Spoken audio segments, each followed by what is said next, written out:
There goes Mr. Bill. So Mr. Bill, why don't you tell the folks what you think of so far of this Kawasaki Z900?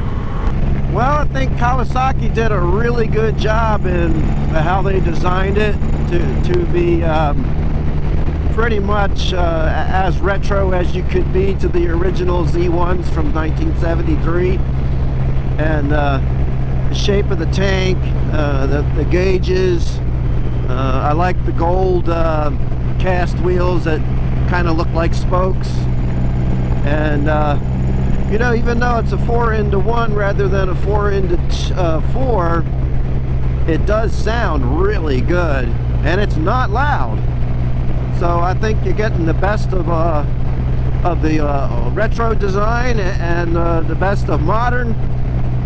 And the little ride that I took on it, just about 3 or 4 miles, kind of around the local area by your house, it's smooth. The brakes work well. It feels pretty steady.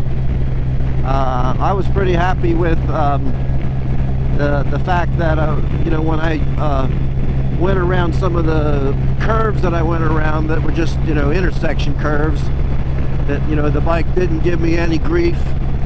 So it just, everything kind of just flowed on it. And so I think that Kawasaki's done a good job with the overall engineering of it.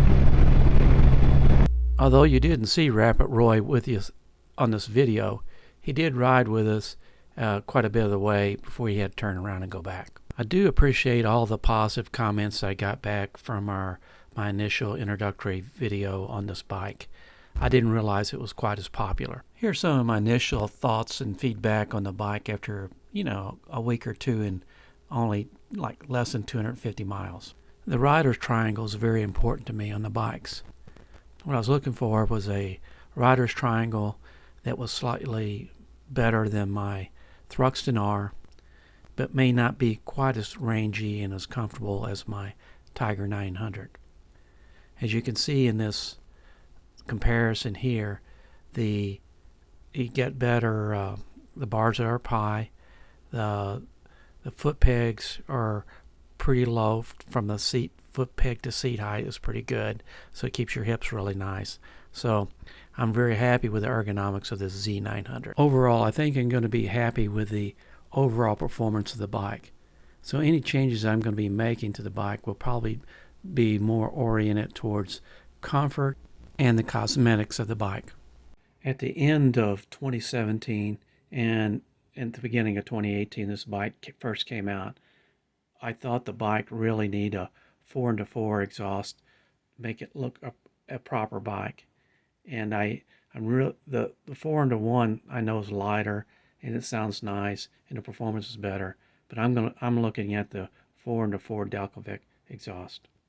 If I don't fit the Delcovic 4-into-4 exhaust, I'll probably go ahead and get a center stand for the bike. I don't think the center stand that they make for the bike will work with the Delcovic 4-into-4. So if I don't get the Delcovic, I'll get the center stand. If I don't get the center stand, I'll get some bobbins. Another comfort one I might do is the heated hand grips. I may go with the Kawasaki ones, or I may go with the Oxford ones. I think the Oxford ones are cheaper and actually put out more heat, but cosmetically they don't look nearly as good as the Kawasaki ones. It may not make that much difference to me since I have heated gloves anyway. This last one will probably go a little bit farther down the road. I'm not a big fan of the tires that come on the OEM Kawasaki Z900RS or SE. The Dunlop tires, and they're just not my favorite.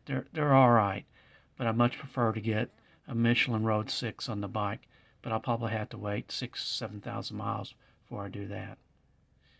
If you have any other suggestions, be sure and let me know. Join me and my friends at Flat Cap Cafe Racer for riding and racing. Please subscribe.